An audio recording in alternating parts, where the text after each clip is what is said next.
जगत जननी मां पार्वती ने एक भूखे भक्त को शमशान में चिता के अंगारों पर रोटी सेंकते हुए देखा तो वे दौड़ी दौड़ी भगवान शंकर के पास गईं और कहने लगीं, भगवान, मुझे ऐसा लगता है कि आपका कठोर हृदय अपने भक्तों की दुर्दशा देखकर भी नहीं पिघलता। कम से कम उनके लिए भोजन की उचित व्यवस्था तो कर ही देनी चाहिए।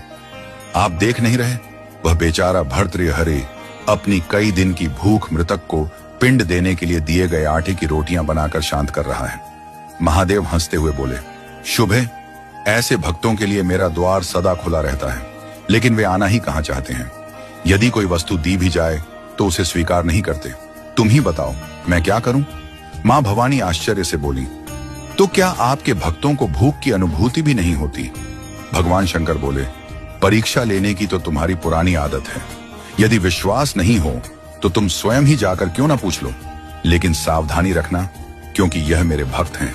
भगवान शंकर की आज्ञा मिलते ही मां पार्वती भिखारिन का रूप धारण कर भर्तृहरि के पास पहुंची और बोली, बेटा, मैं पिछले कई दिनों से भूखी हूं, क्या मुझे भी कुछ खाने को देगा?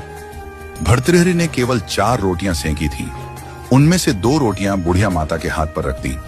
शेष 2 रोटियां खाने के लिए आसन लगाकर बैठने ही वाले थे कि भिखारिन ने दीनता से कहा, बेटा, इन 2 रोटियों से कैसे काम चलेगा? मैं अकेली नहीं हूं, मेरे साथ एक बूढ़ा पति भी है, उसे भी कई दिन से खाने को कुछ नहीं मिला है। भर्तृहरि ने वे दोनों रोटियां भी माता के हाथ पर रख दी।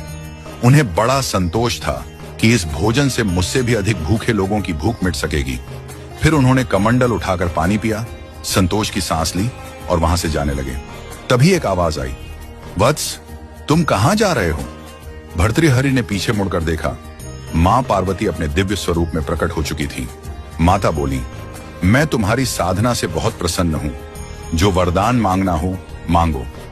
भर्तृहरि ने हाथ जोड़कर कहा, अभी तो आपने ही मुझसे रोटियां मांग कर ली हैं।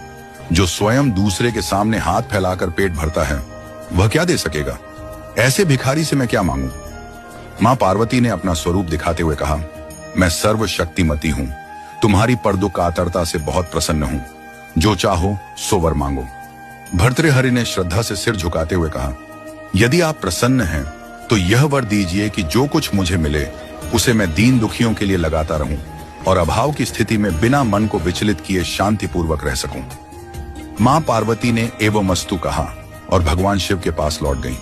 त्रिकालदर्शी भगवान शंकर ये सब देख रहे थे। उन्होंने मुस्कुराते हुए कहा, भद्रे, मेरे भक्त इसलिए दरिद्र नहीं रहते कि उन्हें कुछ मिलता नहीं है, परंतु भक्ति के साथ जुड़ी उदारता उन्हें अधिकाधिक दान कराती रहती है।